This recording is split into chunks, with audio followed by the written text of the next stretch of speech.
book. It's called Light After Light, and it really talks about these things. Yeah, amazing. I was just thinking about the Carrick, the character in your book. He's obviously reborn after a crash.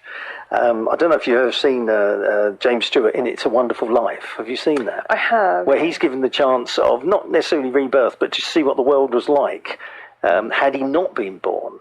How do you sort of view something like? Do you think that would be fantastic to see, or do you think it'd be an absolute nightmare? I think you're presuming that I have a level of self-understanding which I don't have. I don't know what my impact upon other people really is. If I could, then I'd definitely improve it, because you'd want to be the perfect person, do you know what I mean? I know I'm not the perfect person, so, and we can all try. However, how do we really know how another person feels as a result of our existence? Yeah, I mean, it's one of those things that, to me, if it actually happened, not that it would, but if it did, it would be weird beyond weird, wouldn't it? Well, this is the whole thing, and that's why people who have near-death experiences, like the character in my book, do freak out. Like, it's a really serious life change for them. Yeah. It's not like, oh, I just saw Jesus, and then, these angels surrounded me, and I felt a feeling of peace. It's like they have this religious confusion. Well, I mean, I've got epilepsy. Oh wow! I'm sorry. That's not. And every time when I used to suffer from blackouts, and every time I suffered from these blackouts, the most weird images, thoughts, deja vu symptoms would be flying in and out of my head, probably for, I don't know how long, for 10 seconds. And as I sort of came round again, I could have quite easily said to somebody, wow, I've seen this, I've seen that, this happened. No, it's not, I've got epilepsy. It's as simple as that. That's the way I look at it. I thought about this the other day, the strangeness of having one deja vu experience. And the fact that there is the words deja vu, people have these kind of experiences where they're like it's such a weird thing, isn't it? I'm sure you'll understand if you've had loads of them. Yeah, it's like, no, but I have been, no, but you say that, and then I say that, and then that's what happens because I've been here before, and then it passes, and you don't know where that feeling came from. No, it's as weird as anything. Your book, The Religion of Self-Enlightenment, it has a book within the book, doesn't it? That's true, yeah. Do you feel did you actually need the character of Carrick outside the book, or could you have just written The Religion of Self-Enlightenment itself as an entire book? Yeah, I think I probably could have written The Religion of Self-Enlightenment. Is that something for the future? Well, my third book is actually about the existence of souls and the goodness of them. So essentially, it's the middle of the first book expanded upon, because it's an area which fascinates me, an area of life, and I can't just put it down. Do you know what I mean? I can't go through life like insisting that I'm normal and insisting that everything that I experience is comprehensible. I just feel like there's too much confusion. And sometimes in my weirder moments, I feel like maybe it's an unevolved world, where we have all these layers and these kind of like understandings which are repressed, and that leads people to a lot of dark behaviour. You studied music at uni, didn't you? Yeah. So what sort of, what you're studying music? I don't know to what degree you studied it, but I mean, you suddenly drift off into writing. Is there more money in writing? Well, that's one of the questions which gets to the heart of the matter. I feel like I could have been and was supposed to meet these people at university and make a band with them. And what happened was I met the right people. They were all the right people. I was the right person. And they listened to my songs. They loved them. And we're going to hear a very early recording in a minute, I think. But yeah, I've written thousands of songs. And I'm kind of a thwarted musician in some ways. And my poetry, my songs, my books is all part of that lyrical oeuvre, however you want to phrase it, like this collection of thoughts and words that I have. If there was a big red button in front of you and you could press it, I think Donald Trump has that. Well, yeah, and if you pressed it though, you'd be a successful musician. And there was another red button, and you pressed it, and you'd be a successful writer. Which one would you press? Good question. I'd probably go musician, guitarist in particular. I'd Yeah. love to be a Keith Richards character, like, you know. So you wouldn't necessarily need to be the solo performer. You'd be quite happy just playing along in a band behind a front person. You'd be quite happy to do that. For those of you who can't see me, I'm nodding contentedly. Well, I'll tell you what we'll do. We'll have a little listen to. You brought in a couple of songs. So what exactly are we going to listen to now then? We're going to hear a very sweet attempt to ask when I will next see a person, and it's a really sweet song. It's very lo-fi, recorded on an 8-track in my bedroom when I was a relative child, and luckily it survived in terms of quality. What's it called? 'Cause I've not heard this, so I've no idea what's coming up. There's no naughty words in it, is there? Absolutely not. Okay, what's it called? It's called When Will I See You Again?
That cut out quick. I didn't know it was going to do that. So how old was you when you wrote that? I was a relative child. I was about 17 years old from my faded memory. So if you recorded something now, would it be along those sort of lines? Or do you think you've progressed? Or if you did something now, would you go into a proper studio? Would you be with a full band? Yeah, I would go into a studio. I secretly hear Pink Floyd and orchestras when I hear that, you know. I'd love to indulge myself and be able to actually record proper versions of those songs. Yeah. So what? It'd be very good. I mean, do you actually do much music now, or does the writing take up all of your time? Yeah, to be honest, I'm obsessed with getting my third book out there. So you've got the religion of self-enlightenment. You've got this book here, The Rivers. The Rivers is just about to be sent off to the publishers and then published. Right. So And is this your third book? that's my second. It's your second book. Yeah. And you're actually doing your third book now. That's right. So tell us a little bit about The Rivers, the second book. Well, The Rivers is for anyone. Which I've not read at all, so I know nothing about this. Well, that's a pre-publishing or pre-published copy right there. So there'll be errors in that one which won't make it into the original one. And hopefully, when people get the chance to read it finally, they'll find a book about sex and hating the Tories. it's very wild. I wasn't, someone once. Yeah, I mean, it's a little bit like The English Patient and very poetic. It's about a couple called John and Catherine, and they fall hopelessly in love with one another very quickly. The first chapter is about their intense love affair, and it goes through the book, progressing along the lines of true love and happiness and children and marriage and all these kind of concepts. And also in between there is interspersed stories of transsexuality, polygamy, everything really. Yeah. It's a bit of it's a difference from the other one, isn't it? It's all about the darkness of sexuality. Right. And essentially there's a lot of the daily struggles that we all have in terms of the characters are very political. It's very anti-Tory. I don't think there's a lot of anti-Tory anyway, so they worry and speak to one another about the environment and our world and what's going to happen with it and how they can actually find this true love as well, because it's a surprise to find it in one another. And they're very stressed out people. One of them is a writer, and he kind of vents about ISIS, or not vents, but he talks about, we have serious problems like refugees and, terrorism and religion and spirituality and is there a God and this kind of thing. I think as individuals they have a lot of questions, and then when they find one another, they get the person they can communicate with. And when you write, do you write from the heart, or are you one of these people you'll spend 6 months to a year just researching what you're going to write about? No, I've kind of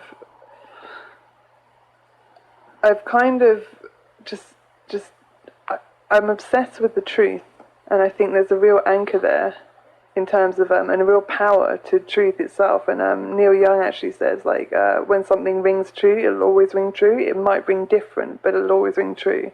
And I always quote Neil Young because he's a very wise man. And essentially, if you just stick with the truth, I think people innately know that you're not messing with them or writing something half-hearted or trying to be J.K. Rowling or deluding yourself or anything like that. But where have you got your truth from?